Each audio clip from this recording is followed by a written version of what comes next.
TFL EV is brought to you by Flow Charger, maker of reliable, high-quality charging stations for your electric vehicle. Yeah, you definitely don't want to drive that car without being able to see, especially being that it's a six-figure vehicle. We are going through some sloshy areas here. Oh, the windshield wipers. We're done, so dude, I can't see anything out the front of this. Oh, man, I'm gonna have to pull over and do something about this. This is really, really dangerous.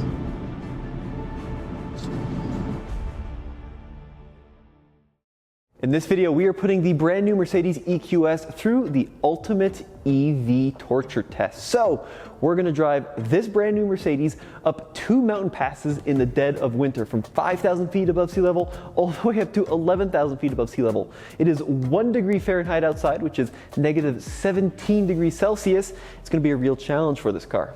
Now the EQS is fully topped up with electricity. We are leaving our studios here in Boulder, Colorado, and this is officially the coldest day of the year. It is properly cold outside, and we've got right around 115 miles to drive up, like I said, 2 mountain passes to get to Vail, Colorado.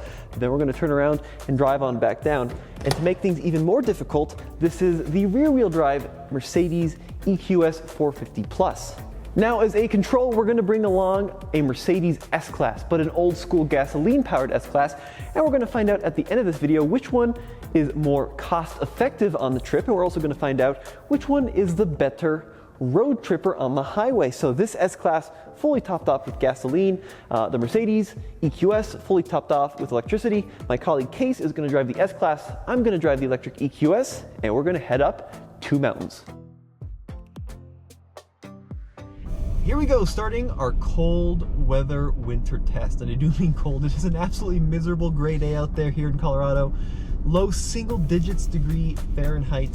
Very, very cold. Now the EQS is fully charged up to 100%. It's estimating right around 370 miles on this charge. We shall see if that is enough to get us up and down the Rocky Mountains. And even though I do have rear-wheel drive, Mercedes was kind enough to equip this car with Blizzak snow tires. So both the electric Mercedes and the gasoline Mercedes are equipped with snow tires for today's test, which is a necessity because we've got icy, terrible roads. And with rear-wheel drive, those snow tires make a world of a difference. So we're gonna leave the city of Boulder, Colorado, head on up Interstate 70, and we'll see how we're doing as we start putting some miles in.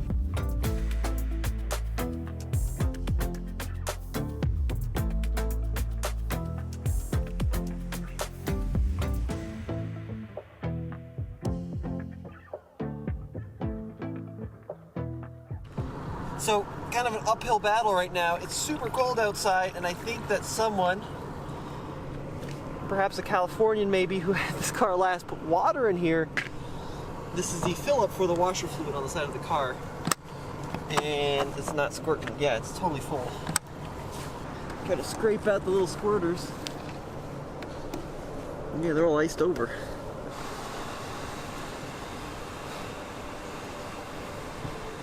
Pretty dangerous driving in the mountains without the squirty stuff. Alright, let's see if we can figure something else out.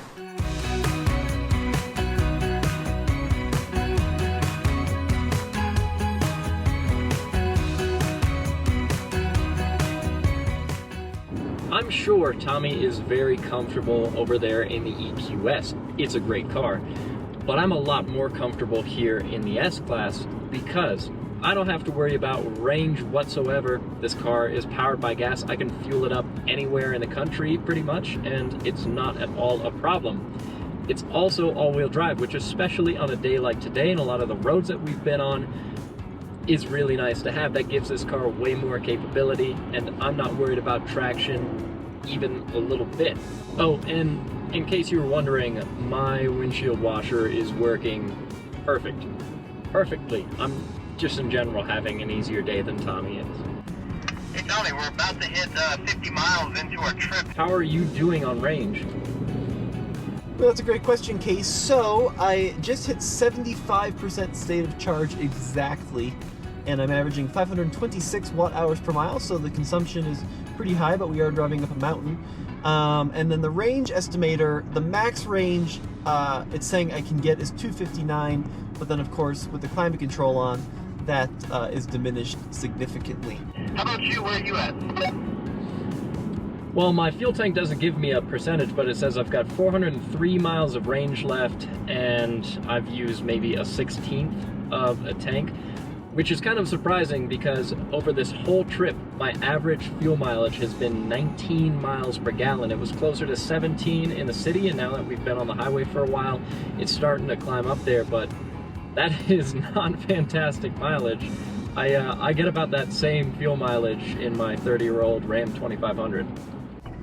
Very true, but that Mercedes has a twin turbo V8 with like 500 horsepower, that S-Class, so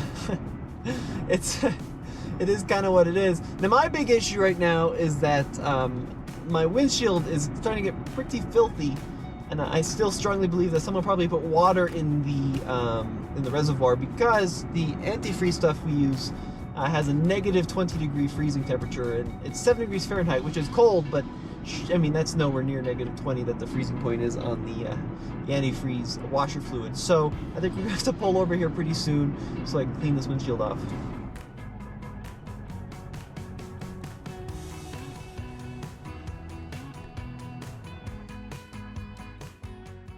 All right, so here's a trick that it's kind of an old school trick, and maybe it'll work, but I'm gonna try to melt the actual squirter nozzle. It's all packed up with ice with a lighter. Hopefully not melt the car itself.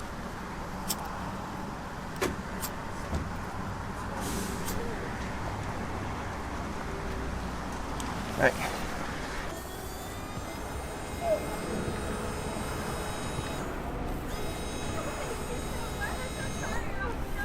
Nothing.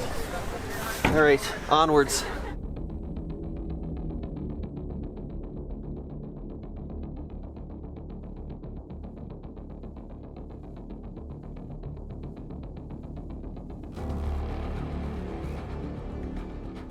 We've got really icy section, we've got snowy sections, we've got cars pulled over on the side of the road, we've got cars in the ditch that we've seen. This is an extreme test, and now we are driving straight up a mountain. So we started at like 5,400 feet. The EQS now says we are at 6,790 feet, and now 6,800 feet, climbing quickly. But even though the conditions outside are miserable, I feel so incredibly isolated from the outside world in here. It's like a quiet, luxurious cocoon. We just passed that truck at 50-55 miles an hour, and even at the quickest highway speeds, it is dead silent in here. This is genuinely the most refined car I've ever driven. That S-Class behind me is a beautiful thing to drive in as well, but this is like next level.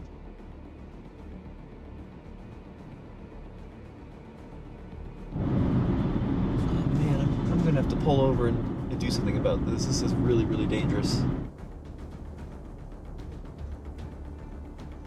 Alright, well, things are not going very well. The windshield situation has gotten to a point where I just can't see anything out of it. So I do have, of course, a bottle of washer fluid. I'm going to clear the windshield now.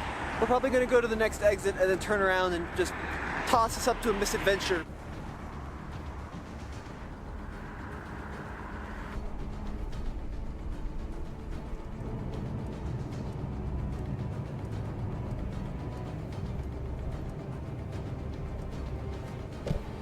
Alright, so here is the exit where we're going to abort our mission, because I just can't see at the front of this car. Oh, this is so frustrating. Who would put water in a washer fluid reservoir?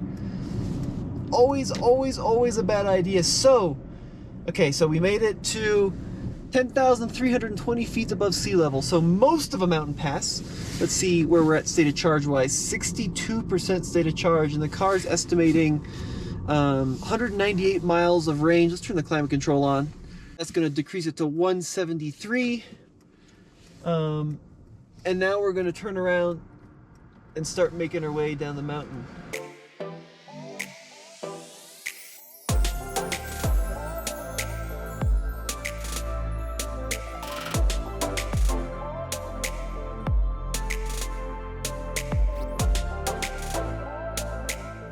Gonna try the fast action mobile spritzer here.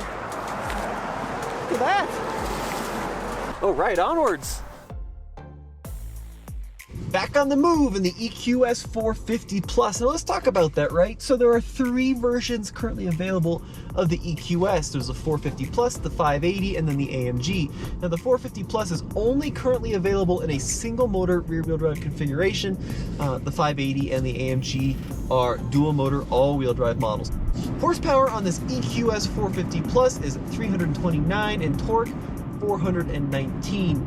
Now, if you want the real powerhouse, you got to go for the dual motor 580 or the AMG, but this is plenty of power for this platform. This is not a vehicle that I want to drive quickly. Sure, you can dial in the sport modes and it will tailor the suspension, the steering, the throttle dynamics for a more sporty drive, but this has got plenty of power and torque to really shove you down the road with a lot of confidence. The battery, 107.8 kilowatt hours. This one's rated at 350 miles of range according to the EPA. The 580 has the same battery, but it's lower range because of the dual motor setup.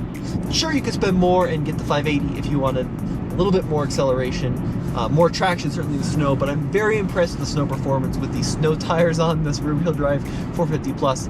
It really is performing quite nicely, even in the yuckiest of situations. Okay, so we're almost at the base of I-70 here. So from the point we turn around, we've gone 40-some miles, and I am at 55% status charge. So started at like 62. Didn't really gain a whole lot, right? But it was basically a free trip in terms of electricity. I am just over 3/4 of a tank, and I've averaged 23.4 miles per gallon. So it went up a lot when we started going down the highway, and even more so as we start going downhill.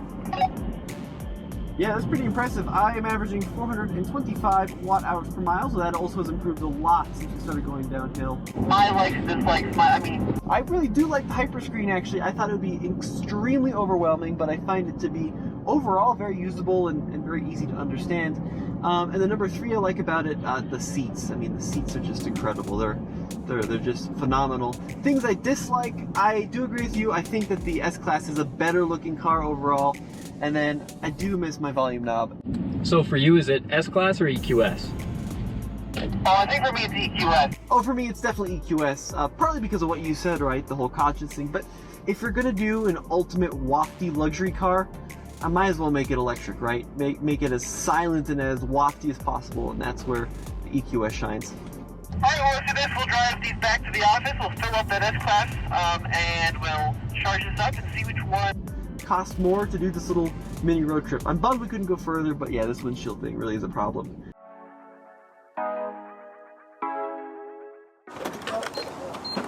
'91 octane premium fuel for a premium Mercedes-Benz vehicle. I'm assuming that this is probably going to be more expensive than the EQS to fill up, and that makes sense because we kind of used a lot of fuel. What kind of fuel efficiency are you expecting?